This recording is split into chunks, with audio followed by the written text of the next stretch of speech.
Hello मेरे प्यारे दोस्तों, कैसे हैं आप सभी। स्वागत है आप सभी का आपके गुरुजी चैनल एसपी जा चैनल पे। और आज हम लोग पढ़ने वाले हैं मेरे प्यारे दोस्तों क्लास 9th के डॉक्टर कृषि सिन्हा के बुक से मेरे प्यारे दोस्तों चैप्टर 8.2 के प्रश्न नंबर मेरे प्यारे दोस्तों 15 नंबर से। मैंने आप लोगों को क्वेश्चन नंबर 14 तक बहुत ही अच्छे तरीके से बताया हूँ और बहुत ही अच्छे तरीके से समझाया हूँ पार्ट 9 तक में। अगर आप लोग पार्ट 9 तक के वीडियो नहीं देखे हैं तो जाइए, वीडियो की डिस्क्रिप्शन में उसका लिंक दे दिया गया है, उसको देख लीजिए और अपने कंसेप्ट को क्लियर कर लीजिए, जिसमें कि मैंने आप लोग इस चैप्टर के 14 नंबर तक प्रश्न और बहुत सारे कंसेप्ट, बेसिक कंसेप्ट जो आपके लिए जानना अति आवश्यक होता है। अगर मेरे प्यारे दोस्तों वो नहीं जानिएगा आप लोग तो आपको फिर प्रश्न बनाने में कहीं से कोई समझ ही नहीं आएगा। और मैं अभी जो आप लोग को बताऊंगा उसी कंसेप्ट के माध्यम से ही सारे प्रश्नों को हम साबित करते हैं। तो जब तक आपको वो कंसेप्ट नहीं पता होगा तब तक आप लोग ये साबित करना सीख ही नहीं पाएंगे, जो हम कैसे इसको साबित कर सकते हैं, नहीं कर सकते हैं। और साबित करने में कुछ भी कोई जरा सा एक्स्ट्रा कंसेप्ट नहीं जुड़ा रहता है मेरे प्यारे बच्चों, सिंपल सा ही कंसेप्ट रहता है। बस उसी कंसेप्ट को मैंने जो आप लोग का बेसिक था उसे हमने पार्ट 1, पार्ट 2, पार्ट 3 के लमसम में, यानी कि कुछ और 1-2 पार्ट होंगे जिसमें कि कवर किया हूँ। अगर आप लोग नहीं देखें तो जल्दी से देख लीजिए। चलिए हम लोग क्वेश्चन नंबर 15 को समझते हैं और सीखने का प्रयास करते हैं। देख लीजिए क्वेश्चन नंबर 15 में क्या कहा गया है।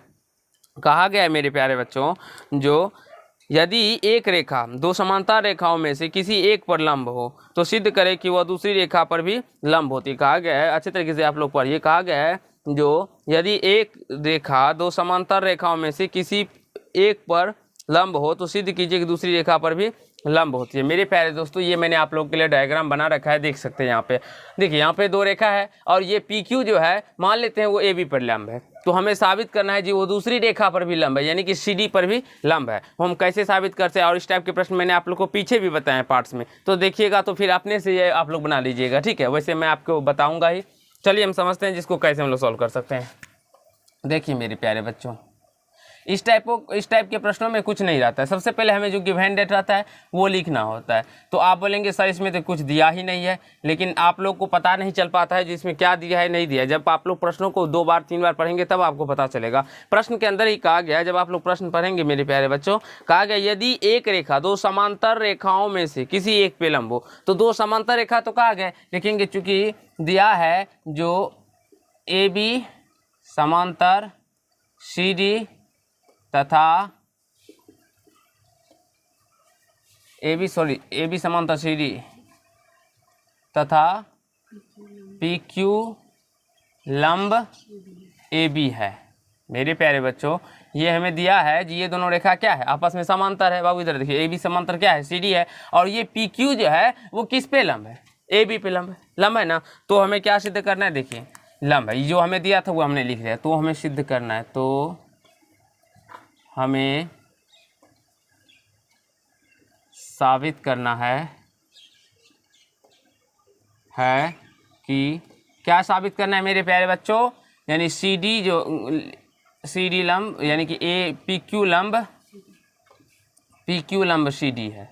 ये हमें साबित करना है जो PQ जो है वो CD पर भी लंब है। तो हम कैसे साबित कर सकते हैं इसको, चलिए हम बताते हैं। चलिए आप आगे गौर कीजिएगा तो समझने का प्रयास कीजिएगा। चलिए हम प्रमाण देते हैं मेरे प्यारे बच्चों। आप अगर मान लीजिए इस कोण को हम लोग 1 मान लेते हैं और ये कोण को हम लोग क्या मानते हैं, 2 मानते हैं, ठीक है बाबू, कहीं से कोई दिक्कत। आप लोग कुछ दूसरा भी मान सकते हैं, कहीं से कोई बात नहीं है, प्रमाण देते हैं। मेरे प्यारे बच्चों अभी मैंने आप लोग को दिया क्या गया है, जो AB समांतर क्या है CD तथा आप देखेंगे तो PQ एक तिर्यक रेखा है, PQ एक क्या है, तिर्यक रेखा है ना बाबू। तो यहाँ से हम लोग लिख सकते हैं मेरे प्यारे दोस्तों, यहाँ से हम लोग लिख सकते हैं जो कोण 1 बराबर कोण 2 एकांतर कोण से, एकांतर कोण से। आप लोग गौर कीजिएगा मेरे पास, तो यही मैंने आप लोगों को बताया जो कंसेप्ट है। आप एकांतर क्या कोण क्या होते हैं, संगत कोण क्या होते हैं, बाह्य एकांतर कोण क्या होते हैं, अंतर एकांतर कोण क्या होते हैं, ये सारे के बारे में मैंने पीछे में ही डिटेल एक्सप्लेन किया हूँ। तो अगर आप लोग नहीं देखें तो फिर यहाँ पे आपको समझने में प्रॉब्लम होगी जी ये कैसे वो कोण 1 बराबर कोण 2 हो गया। अब बस ये बराबर हो गया तो हमारा जो प्रश्न है वो प्रूव्ड हो गया। कैसे मेरे प्यारे बच्चों, क्योंकि कोण 1 का मान कितना होगा, 90 डिग्री होगा। कैसे 90 डिग्री होगा, क्योंकि ये PQ जो है मेरे पास, तो ये PQ रेखा जो है इस AB पे लंब है, यानी कि ये 90 डिग्री तो ये भी 90 डिग्री होगा, ये 90 ये भी 90, यानी इसके चारों कोण यहाँ पे जो हम बनेंगे ना वो 90 का होगा। तो कोण 1 90 डिग्री, तो यहाँ से हम लोग कोण 2 बराबर क्या लिख सकते हैं, 90 डिग्री लिख सकते हैं ना मेरे प्यारे दोस्तों। कोण 2 किसके बराबर में है, कोण 1 के बराबर में, और कोण 1 का मान 90 डिग्री, तो हम कोण 2 बराबर में 90 डिग्री लिख सकते हैं ना, ठीक है। अब इतना लिख लेने के बाद अब लिखिएगा था पी क्यू लंब सी डी, यही हमें प्रूव करना है। कैसे हो गया सी डी मेरे प्यारे बच्चों, समझने का प्रयास कीजिए।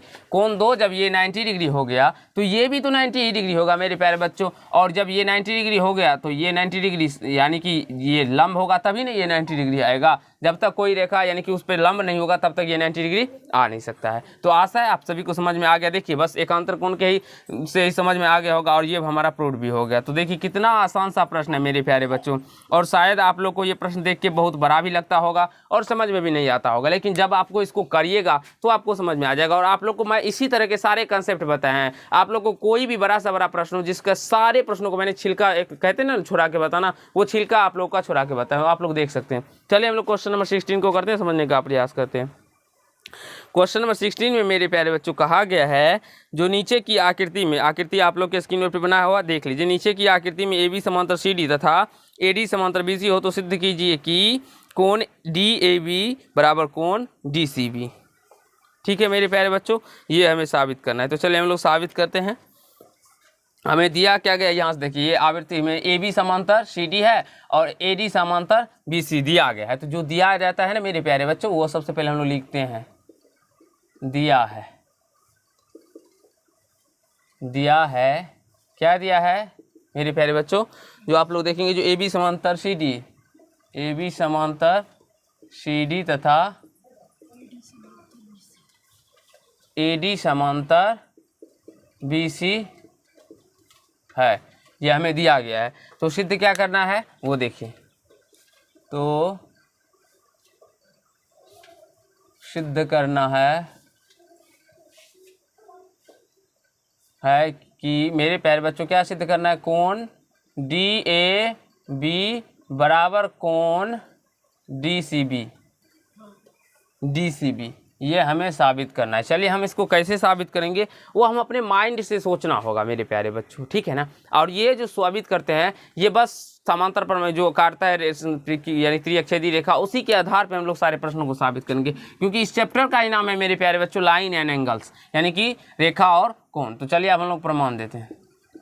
प्रमाण में हम लोग देंगे मेरे प्यारे बच्चों, जो वो ए बी जो है वो समांतर है किसके, सी डी के, तथा अगर हम बात करें ये ए बी समांतर है सी डी के और बी सी की बात करें तथा बी सी एक तिर्यक रेखा है, एक तिर्यक रेखा है। आप सभी को पता होना चाहिए तिर्यक रेखा क्या होता है, नहीं होता है, मैंने आप लोगों को बताया है, इंक दे दीजिए, मैंने आप लोग को बहुत ही अच्छी तरीके से पीछे के पार्ट्सों में बताए हैं। तो और सारे समांतर रेखाओं के गुणों के बारे में भी बताएं, तो जल्दी से उसको देख लीजिए मेरे प्यारे। तो मैं बार बार आप लोगों को कहता रहता हूँ, यानी कि पीछे की क्लासों को देखिए, पीछे की क्लासों को देखिए। क्यों? क्योंकि जब तक मेरे प्यारे तो एक लय में आप लोग ज्ञान को प्राप्त नहीं कीजिएगा तब तक आपको समझ में नहीं आएगा। और अगर मान लीजिए कोई बच्चे नए आते हैं तो वो क्या कीजिए, मान लीजिए अगर आप लोग को 16 नंबर प्रश्न देखना होता है तो आप लोग देख लीजिए, कोई बात नहीं। लेकिन मेरे प्यारे बच्चों जब आपको समय मिले ना तो आप लोग जाके इसके पीछे के पार्ट्सों को भी देखिए, तब आपको पता चलेगा जो आपके गुरुजी हैं वो कितने अच्छे से आप लोग को बताए हैं। अगर आप लोग वो पार्ट्स को देख लेंगे तो आशा है, मुझे विश्वास है, जो आप लोग के सारे प्रश्न खुद ब खुद बन जाएंगे। यानी ए बी समांतर सी डी तथा बी सी क्या होंगे, तिर्यक रेखा होंगे। तो हम लोग कह सकते हैं यानी ये कोण और ये कोणों का योग क्या हो जाएगा, 180 डिग्री। तो यहाँ से लिख सकते हैं कोण डी सी बी प्लस कोण ए बी सी बराबर 180 डिग्री। इसको हम लोग फर्स्ट में मान लेंगे। ये कोण और ये कोण का जो योग होगा मेरे प्यारे बच्चों क्या हो जाएगा, 180 डिग्री हो जाएगा। कैसे होगा, क्योंकि हम बताते हैं अभी आपको, तिर्यक छेदी रेखा के, तिर्यक छेदी रेखा के एक ही और बने अंतः कोणों का योग 180 डिग्री होता है मेरे प्यारे बच्चों। तिर्यक छेदी रेखा के एक ही ओर बने अंतः कोणों का योग 180 डिग्री होता है। उसी के तरीके नियम से मैंने यहाँ पे 180 डिग्री किया। क्या ना बाबू, समझ में आया?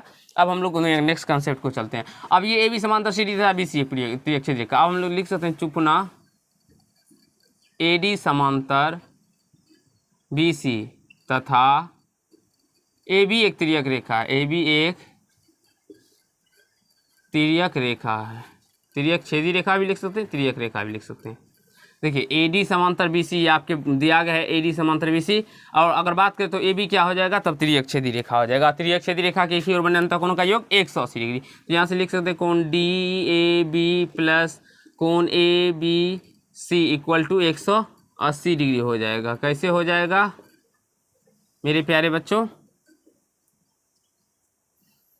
तो ये त्रिअक्षेदी रेखा है, ये त्रिअक्षेदी रेखा, ये समांतर रेखा है और ये त्रिअक्षेदी रेखा, तो अंतः कोणों का योग 180 होता है त्रिअक्षेदी रेखा के। तो यहाँ से आप लोग लिख सकते हैं इसको, त्रिअक रेखा के, त्रिअक्षेदी रेखा के एक ही और बने अंतः कोणों का योग 180 डिग्री होता है। तो होता है मेरे प्यारे बच्चों। कैसे होता है, जो मैंने आप लोग को सिद्ध करके भी बताया है पीछे के पार्ट्सों में।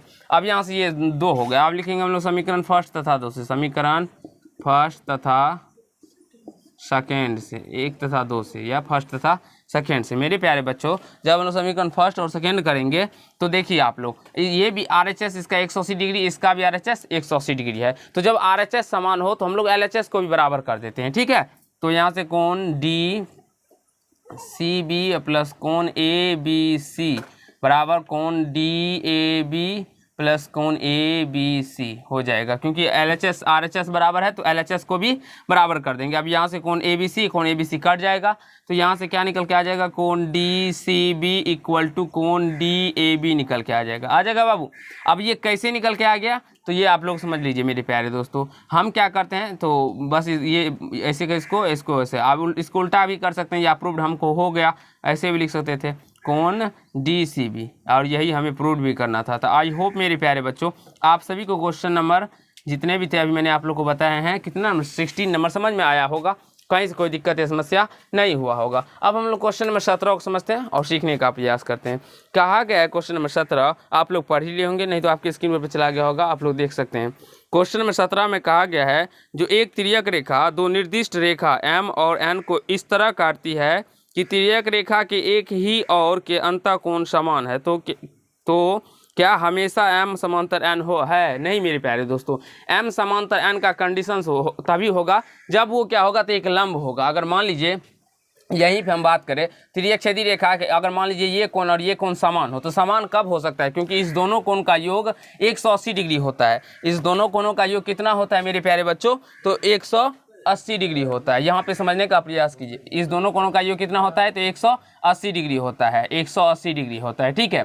तो ये समान होंगे, तो इसका मतलब ये और ये दोनों समान होंगे, तो कब समान होंगे, जब ये 90 डिग्री होगा और ये 90 डिग्री होगा, और कोई दूसरा कंडीशन हो ही नहीं सकता। और जब ये 90 डिग्री होगा तो इसका मतलब ये रेखा जो होगा मेरे प्यारे बच्चों, ये लंब होगा, यानी कि लंबवत होगा, तभी ये 90 डिग्री हो सकता है। तो कहता है मेरे प्यारे तो ये क्या हर एक, यानी कि हमेशा ये M समांतर N होगा? नहीं मेरे प्यारे, तो हमेशा ये N समांतर N नहीं होगा, क्योंकि मान लीजिए अगर ये समांतर रेखा इस प्रकार हम खींच दे और ये इस प्रकार खींच दे, तो क्या ये समान और ये दोनों समान होंगे? कौन नहीं होगा, और ना तो ये 180 डिग्री के कौन बनेगा अगर समान होगा तो फिर, ठीक है। तो आशा है आप लोग को समझ में आया होगा क्वेश्चन नंबर 17। तो इसमें कहा गया है जो, तो क्या हमेशा M समांतर N है? नहीं, इसका आंसर 17 का होगा, नहीं होगा।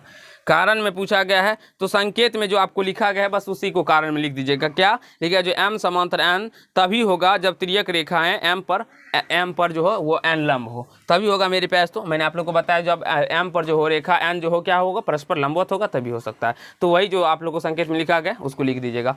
तो आई होप मेरे प्यारे बच्चों, आशा है आप लोगों को क्वेश्चन नंबर 17 तक समझ में आ गया होगा, कहीं से कोई दिक्कत या समस्या नहीं हुआ होगा। तो चलिए आज के पाठ में लोग इतना ही करते हैं। अगर आप लोग को वीडियो अच्छा लगा तो वीडियो को लाइक कर दीजिएगा, कैसा लगा ये कमेंट कीजिएगा, और यदि चैनल पर नए होंगे ना तो चैनल को सब्सक्राइब करके बेल आइकन को प्रेस कर लीजिएगा, जिससे मेरे हर एक वीडियो का नोटिफिकेशन आप तक पहुंचता रहे। और जितने भी आपके गरीब बच्चे हैं या छोटे छोटे बच्चे जैसे कि क्लास 9th हो, क्लास 10th हो, उसको समझ में नहीं आता है, आप लोग एक बार गुरुजी का वीडियो देख के समझने का देखिए और उनको भी भेजिए जो उसको समझ नहीं आता है। 100% विश्वास है मेरे प्यारे दोस्तों, आप लोग मैथ में अपना स्ट्रॉन्ग, यानी कि आप लोग 100% कवर कर पाएंगे, और जितने भी नंबर आपके एग्जाम में आएंगे वो सारे नंबर आप लोग उठा पाएंगे। तो चलिए आज के पाठ में इतना ही करते हैं। अगर आप लोग को समझ में आया तो वीडियो को लाइक कर दीजिएगा। धन्यवाद।